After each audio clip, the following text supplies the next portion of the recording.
Assalamualaikum warahmatullahi wabarakatuh. Halo, perkenalkan nama saya Riki Ardiansyah dari kelas 11 MIPA 6. Halo, perkenalkan nama saya Rista Stasia Syafira dari kelas 11 MIPA 6. Assalamualaikum warahmatullahi wabarakatuh. Perkenalkan nama saya Suci Rahmawati dari kelas 11 MIPA 6. Halo everyone, perkenalkan nama saya Tia Sairani dari kelas 11 MIPA 6. Assalamualaikum warahmatullahi wabarakatuh. Perkenalkan nama saya Jaki Ajis dari kelas 11 MIPA 6.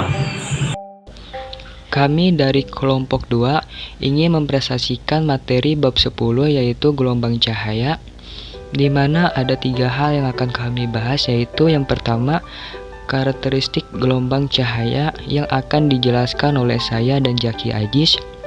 Kemudian yang kedua yaitu resolusi pada alat optik yang akan dijelaskan oleh Tias.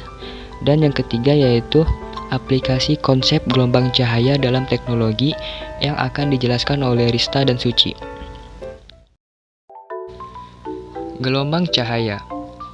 Cahaya merupakan gelombang elektromagnetik yang kasat mata atau dapat terlihat. Cahaya memiliki spektrum atau paket cahaya yang dipersepsikan secara visual oleh indera penglihatan sebagai warna. Alasan kenapa cahaya disebut sebagai gelombang elektromagnetik adalah karena gelombang cahaya yang bergetar adalah medan elektromagnetik dan merambat di ruang tanpa permukaan medium. Kenapa tanpa medium? Karena di antara matahari bumi ada ruang hampa, yang artinya tidak ada materi atau medium satupun yang bisa digunakan oleh gelombang cahaya untuk merambat. Sifat gelombang cahaya. Meskipun jenis-jenis atau tipe-tipe gelombang ada banyak jenisnya, namun setiap gelombang memiliki sifat dan karakteristiknya masing-masing. Berikut beberapa sifat atau karakteristik dari gelombang cahaya. 1. Merambat lurus. Sifat cahaya yang satu ini sepertinya merupakan sifat yang paling umum yang paling mudah kalian temukan secara natural atau alamiah. Cahaya akan memiliki arah rambatan yang lurus. Jika ingin membuktikannya, kalian bisa mencobanya dengan menyalakan senter, laser, atau flashlight di ponsel pintar Anda. Cahayanya dapat berubah jika ada gangguan dari faktor eksternal seperti medium rambatan atau dari pergerakan sumber cahaya. Yang kedua, dapat dipantulkan, atau juga disebut dengan refleksi. Bentuk pantulannya berbeda tergantung bidang yang dipantulkan. Berdasarkan bentuk pantulannya, jenis pemantulannya dibagi menjadi 2, yaitu dipantulkan dan dibiaskan. Untuk permukaan datar seperti cermin, maka cahayanya akan dipantulkan seutuhnya. Sedangkan untuk permukaan yang tidak rata seperti batu, maka cahaya akan dibiarkan. Yang ketiga, dapat dibiaskan, atau juga disebut dengan refraksi. Refraksi merupakan perubahan arah cahaya datang yang merambat dari medium ke medium yang lain. Pembiasaan biasanya terjadi karena perbedaan indeks bias, dan besar perubahan arah yang dihasilkan tergantung dengan indeks bias kedua mediumnya. Contoh yang paling sering ditemukan adalah sedotan. Sedotan dalam gelas berisi air yang terlihat seakan-akan patah. Hal ini dikarenakan udara dan air memiliki indeks bias yang berbeda. 4. Dapat diuraikan dispersi. Dispersi merupakan proses terurainya atau terpisahnya cahaya putih atau cahaya polikromatik menjadi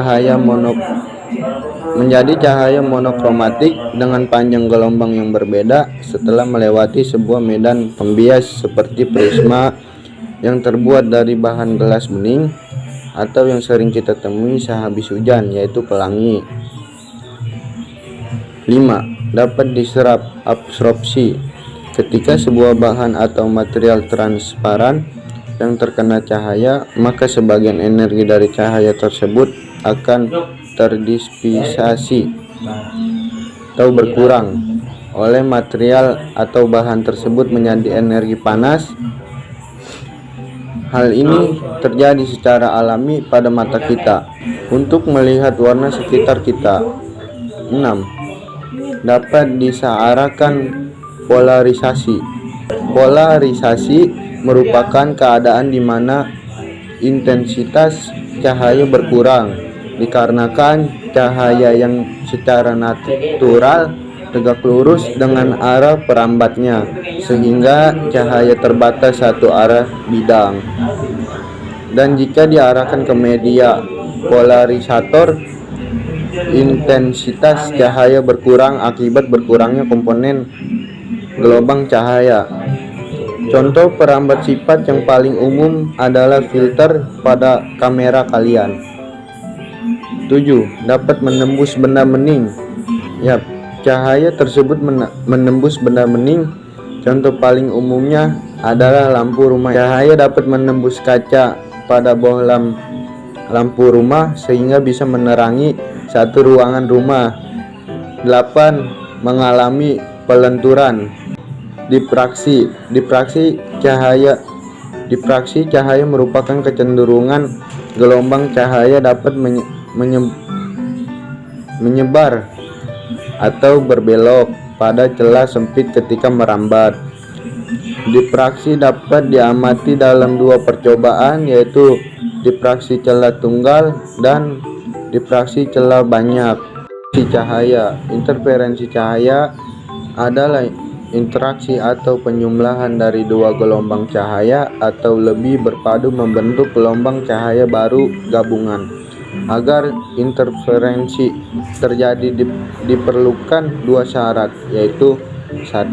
Sumber cahaya harus koheren, yaitu fasenya tetap satu terhadap yang lain dan frekuensi yang sama. 2. Sumber cahaya harus monokromatis, yaitu cahaya mempunyai banyak gelombang tunggal. Interferensi celah ganda Young.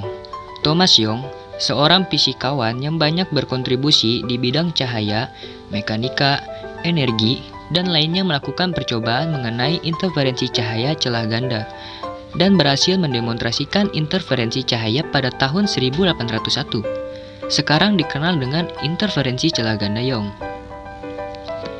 Interferensi memiliki dua sifat yang bertolak belakang, yaitu membangun atau disebut dengan interferensi konstruktif, dan merusak atau disebut interferensi destruktif. Akibat dari kedua sifat ini, interferensi cahaya memiliki dua pola, yaitu pola terang dan pola gelap. Pola terang dihasilkan karena superposisi yang konstruktif atau saling menguatkan. Pola gelap dihasilkan karena superposisi yang destruktif atau saling melemahkan. Dalam interferensi celah ganda Young terdapat dua persamaan, yaitu yang pertama, persamaan untuk interferensi maksimum di P atau pola terang dengan menggunakan rumus P sama dengan NPL/D. Persamaan untuk interferensi minimum di P atau pola gelap dengan menggunakan rumus dP/L sama dengan dalam kurung 2n-1 1/2 pi, di mana P merupakan jarak dari garis gelap ke terang pusat, D jarak antar dua celah, L jarak celah ke layar, pi panjang gelombang cahaya, dan N orde interferensi. N itu bisa 1, 2, 3, dan seterusnya. Interferensi pada selapu tipis. Sesuai dengan namanya, interferensi ini terjadi pada lapisan tipis, contohnya seperti sabun dan minyak. Pada percobaan ini, didapatkan bahwa jika sinar monokromatik mengenai lapisan tipis, maka sebagian cahaya akan dipantulkan dan sebagiannya lagi akan dibiaskan dan kemudian dipantulkan lagi. Kombinasi keduanya akan menyebabkan terjadinya interferensi. Seberkas cahaya datang pada selapu tipis dan membentuk sudut I. Kemudian, sebagian cahaya tersebut dipantulkan di bagian atas membentuk pantulan AE, dan sebagian lagi dibiaskan membentuk ABC, dan kemudian keduanya saling berintervensi ke titik P. Dalam intervensi selapu tipis juga terdapat dua persamaan, yaitu persamaan untuk interferensi maksimum di P, pola terang, dengan menggunakan rumus 2ND cos sama dengan dalam kurung 2M ditambah 1, 1/2 pi. Kemudian persamaan untuk interferensi minimum di P, pola gelap, dengan menggunakan rumus 2ND cosR sama dengan 2M 1/2 pi, di mana D merupakan tebal lapisan, N. Indeks bias lapis tipis. R. Sudut bias siar. P. Panjang gelombang sinar. M. Orde interferensi. Contoh soal. Sebuah kisi difraksi dengan konstanta kisi 500 garis per cm digunakan untuk mendirefraksikan cahaya pada layar berjarak 1 m dari kisi. Jika jarak antara dua garis tentam berurutan pada layar 2,4 cm, maka panjang gelombang cahaya yang digunakan adalah A. 400 nm, B. 450 nm, C. 480 nm, D. 560 nm, E. 600 nm. Pembahasannya, kita harus mengetahui apa saja yang diketahui dalam soal tersebut. Pada soal tersebut diketahuinya N sama dengan 500 garis per cm, kemudian kita ubah ke dalam meter. Jadinya 50.000 garis per m. Kemudian L-nya 1 m, M-nya sama dengan 1, Y-nya sama dengan 2,4 cm, kemudian kita ubah ke dalam meter, yaitu jadinya 2,4 kali 10 pangkat min 4. Kemudian ditanya pi. Jawab. D sama dengan 1 per 50.000 sama dengan 2 kali 10 pangkat min 5 M. D per L sama dengan M dikali pi. Dalam kurung 2 kali 10 pangkat min 5 dikali dalam kurung 2,4 kali 10 pangkat min 4 per 1 sama dengan 1 pi. Pi sama dengan 4,8 kali 10 pangkat min 7 M sama dengan 480 nm. Jadi jawaban dari soal tersebut merupakan jawabannya C, yaitu 480 nm. Jadi di sini saya akan menjelaskan sedikit tentang resolusi pada alat-alat optik. Apa sih resolusi pada alat-alat optik? Alat optik merupakan alat-alat fisik yang memanfaatkan sifat pemantulan dan pembiasan cahaya. Beberapa alat optik diantaranya mata, lup, kamera, mikroskop, dan teleskop. Yang pertama, mata. Mata merupakan alat optik alami yang dialami manusia. Pembentukan bayangan yang jatuh di retina pada mata bersifat nyata, terbalik, dan diperkecil.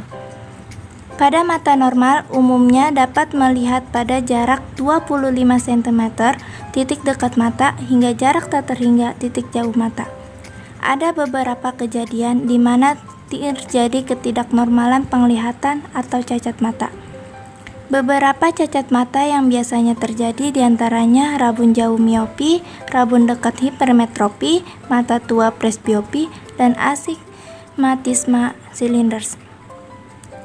Yang kedua, kamera. Kamera merupakan alat optik yang berfungsi untuk mengambil gambar suatu objek atau benda. Kamera memiliki cara kerja yang mirip dengan cara kerja mata.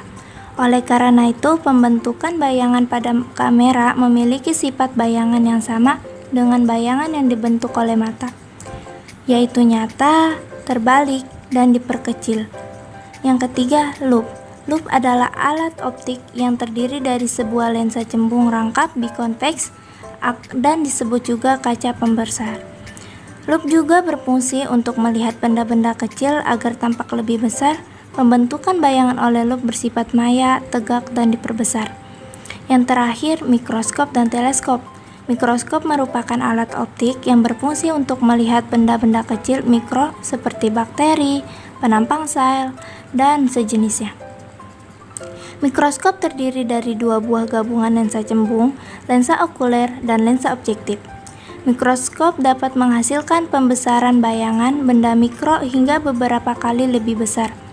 Berbeda halnya dengan mikroskop yang digunakan untuk melihat benda-benda mikro. Teleskop. Teleskop merupakan alat optik yang digunakan untuk melihat benda-benda yang letaknya jauh agar tampak lebih dekat dan jelas. Ada dua jenis teleskop yang biasa digunakan, yaitu teleskop bias dan teleskop pantul. Teleskop bias adalah menggunakan sejumlah lensa dan bekerja berdasarkan prinsip pembiasan.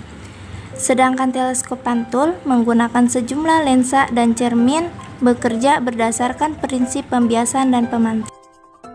Contoh soal, mengapa gelombang cahaya termasuk gelombang transversal? Karena gelombang cahaya bisa merambat dalam ruang hampa dan tanpa medium apapun. Karena merupakan gelombang elektromagnetik, gelombang cahaya merupakan gelombang transversal. Hal ini terjadi karena arah rambatnya tegak lurus dengan arah getarannya. Aplikasi gelombang cahaya dalam bidang teknologi. Berikut ini adalah aplikasi gelombang cahaya dalam bidang teknologi, yaitu mesin scanner. Mesin scanner adalah alat yang membantu komputer mengubah gambar atau objek grafis ke dalam kode digital yang dapat ditampilkan dan digunakan pada komputer. Mesin scanner memiliki kemampuan untuk menerjemahkan sinyal-sinyal listrik analog ke dalam kode-kode digital.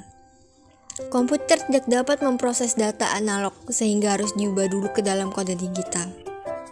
Mesin scanner dapat dipadukan dengan suatu software komputer untuk mengenali karakter yang di-scan, optical character recognition. Software ini dapat mengenali tulisan seperti yang tercetak atau tertulis. Informasi tersebut dapat dimanipulasi dengan komputer. Kedua, kompor tenaga surya. Prinsipnya adalah mengumpulkan panas dari cahaya matahari pada satu titik. Digunakanlah cermin cekung agar cahaya dapat dipantulkan terpusat. Ketika cahaya terpusat, otomatis energi panas juga menjadi terpusat. Mesin fotokopi. Mesin fotokopi adalah peralatan kantor yang membuat salinan kertas-kertas dari dokumen, buku, maupun sumber lain. Mesin fotokopi zaman sekarang menggunakan serografi, proses kering yang bekerja dengan bantuan listrik maupun panas.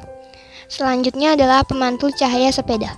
Dalam bahasa Inggris, ini disebut warning reflector. Jika ada sedikit saja cahaya diterima pada malam hari, pemantul akan sangat terlihat sehingga dapat membantu pengendara lain di belakang atau di depan kendaraan.